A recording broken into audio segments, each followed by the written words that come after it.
사도신경으로 시간 고백함으로 새벽 기도에 시작하겠습니다. 전능하사 천지를 만드신 하나님 아버지를 내가 믿사오며 그 외아들 우리 주 예수 그리스도를 믿사오니 이는 성령으로 잉태하사 동정녀 마리아에게 나시고 본디오 빌라도의 고난을 받아서 십자가에 못 박혀 죽으시고 장사한 지 사흘 만에 죽은 자 가운데서 다시 살아나시며 하늘에 오르사 전능하신 하나님 우편에 앉아 계시다가 죄로서 산자와 죽은 자를 심판하러 오시리라. 성령을 믿사오며 거룩한 공예와 성도가 서로 교통하는 것과 죄를 사하여 주시는 것과 몸이 다시 사는 것과 영원히 사는 것을 믿사옵나이다.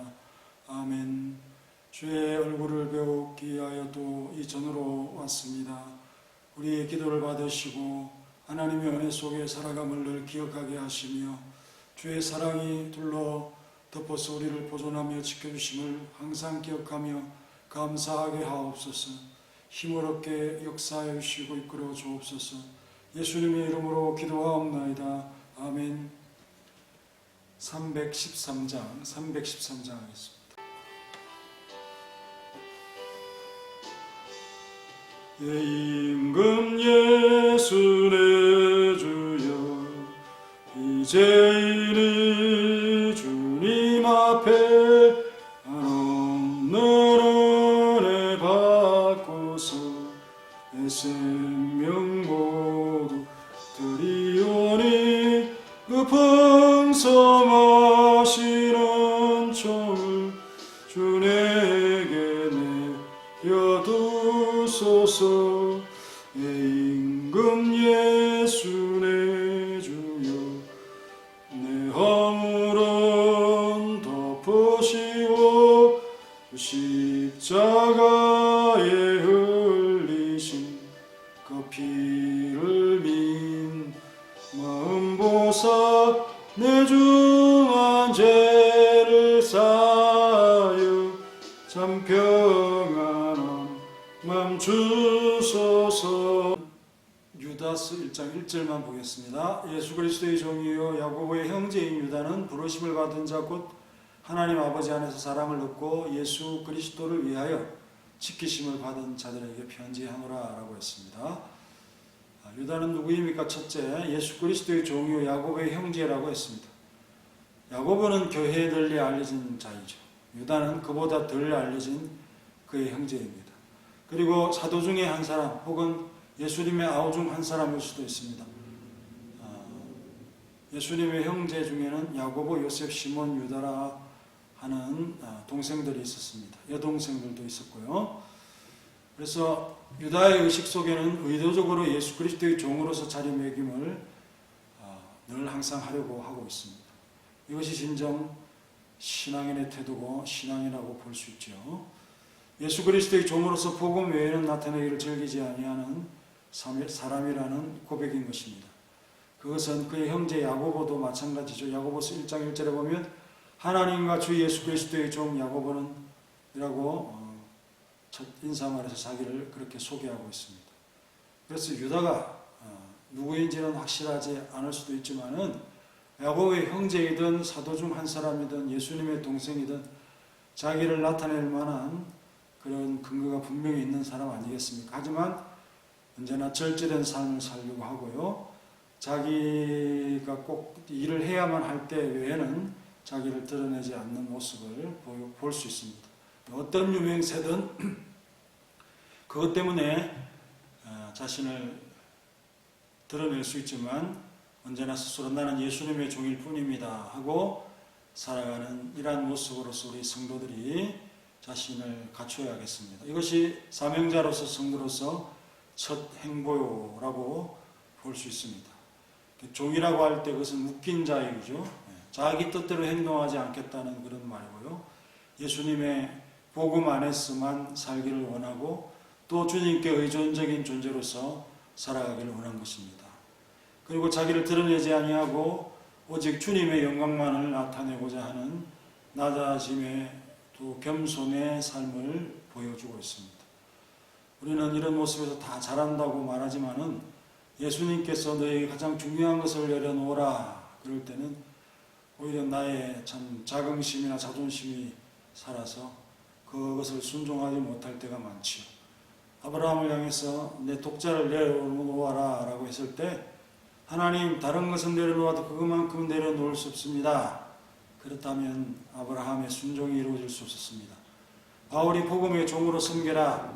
그럴 때 바울이 이렇게 얘기할 수 있죠. 하나님 저는 나사렛 이단을 배운 적이 없습니다. 율법의 권위만 존중합니다. 그랬다면 그는 평생 인간 모세의 종이 되었을 겁니다. 자기를 자랑하는 말로 그리스도의 영광을 가리지 않을 수 있겠습니까? 내 자랑 그렇다면 입이 가려워서 참을 수 없을 것입니다. 예수님께 묶인 존재가 되기를 원합니다. 그러면 자유를 이룰 수가 있습니다. 하지만 순종은 내가 선택하는 것이 아니라 순종만을 해야 하는 상태로 나를 몰아갈 때 할 수 있는 것이라는 사실을 잊지 않기를 원합니다. 우리는 부르심을 입은 자지요. 부르심을 입은 자 곧 하나님 아버지 안에서 사랑을 얻고 라고 했습니다. 죄악과 심판의 무리에서 우리를 불러내었습니다. 내가 너를 구속하였고 내가 너를 지명하여 불렀나니 너는 내 것이라. 이사야 43장 1절의 말씀처럼 여러분은 수십억의 인구 중에서 구체적으로 지명하여 뽑으신 하나님의 선택을 받은 놀라운 사람들입니다. 하나님께서 우리를 끌어주지 않는다면 어느 누구도 하나님을 상대로 먼저 일을 시작하거나 다가갈 수 없습니다. 불러주신 자, 곧 하나님 아버지 안에서 사랑을 얻은 자죠. 불렀다는 것은 바로 사랑을 얻었다라는 말씀입니다. 사랑하고 사랑받는 관계적인 의미가 아니라 일방적인 사랑을 받았다는 거죠. 또 안에서 얻은 사랑이므로 벗어날 수 없는 사랑이고 그것을 벗어나면 곧 죽음의 길이다 하는 사실을 우리는 알아야겠죠. 하나님 아버지 안에서 사랑을 얻는다는 말은 하나님의 영역 안에서 누리는 자유로움과 평화로움이 있다는 말씀입니다. 그리고 근본적인 사랑이요. 왜? 없으면 아무것도 없다는 것입니다. 하나님 안에서 우리는 또한 자랍니다. 성령으로 자라게 됩니다. 그리고 부르심을 입은 자 그는 예수 그리스도를 위해서 지키심을 입은 자라고 볼 수 있습니다. 그리스도의 재림까지 그의 신앙을 지키는 상황을 의미합니다. 그리스도의 구원이 헛되지 않도록 그렇게 우리를 붙들어 준다는 거죠. 교리적으로는 견인이라고 표현하는데 하나님께서 우리를 자신의 목적지로 꽉 붙잡아가는 모습을 말하고 있습니다. 양들을 보면 목자가 얼마나 필요한가를 알 수 있습니다.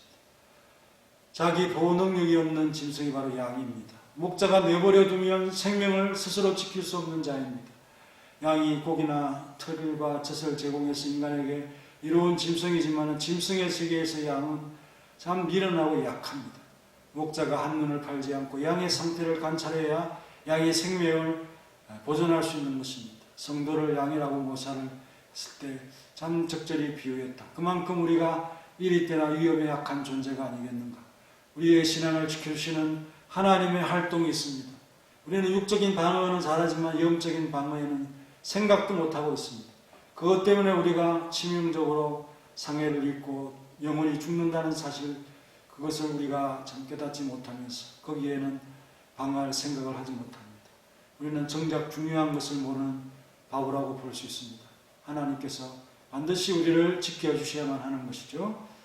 다 같이 이 말씀을 믿고 기도함으로 하루를 또 시작하겠습니다. 하나님 감사합니다. 우리를 불러서 주의 종으로 삼아주시고 그 안에서 섬김의 은혜를 갖도록 역사하여 주신 것을 감사합니다. 언제나 주님의 종으로서 자신을 정죄하고 절제할 수 있는 우리의 신앙의 모습이 되게 하옵소서. 주님께 꽉 묶여 순종하는 삶을 이룰 수 있도록 도와주시고 그리스도의 복음 안에서만 살아가면서 무엇이든 명하시는 것 앞에서 내려놓을 수 있는 우리가 되게 도와주시옵소서. 순종에 사로잡혀 살아가는 자가 될 수 있도록 도와주시고 하나님의 힘에 의해서 이끌려가는 우리의 삶을 즐겁게 기다리는 우리 모두가 되게 도와주시옵소서. 하나님 우리를 죄악 가운데서 불러주시고 사명자로 살아갈 수 있도록 역사하여 주신 것을 감사합니다. 아버지의 사랑 안에서 사랑을 입고 살아가는 귀한 모습의 삶을 기쁘게 여기면서 주님이 없이는 결코 아무것도 할 수 없음을 고백하는 위대한 신앙인이 되게 도와주옵소서. 그리스도가 오시기까지 구원하신 그 구원을 우리 지켜주시고 끝까지 우리를 돌아봐 주시며 우리의 모든 약한 부분에 적의 공격을 당하지 않도록 지켜주시고 약한 부분일수록 하나님께서 또 보살펴 주옵소서. 주님께 맡기며 모든 삶을 주님께 드립니다. 영광 받아옵소서. 서문학교회를 사랑하시고 사여전도회를 주님의 일꾼으로 불러주셨사오니 하나님이 교회에서 힘있게 즐겁게 멋있게 일할 수 있도록 하나님께서 역사하시고 하나님의 상을 크게 받는 귀한 사여전도회 회원들이 다 될 수 있도록 도와주시고 기도에도 지지 아니하고 기도에 승리하며 기도의 싸움에서 이기는 자들이 될 수 있도록 역사하여 주옵소서. 이들의 기도의 소리 때문에 하나님께서 서문학교회를 향한 사랑을 멈추지 않도록 역사하시고 온전한 역사로서 우리를 이끌어 주옵소서. 예수님의 이름으로 기도하옵나이다.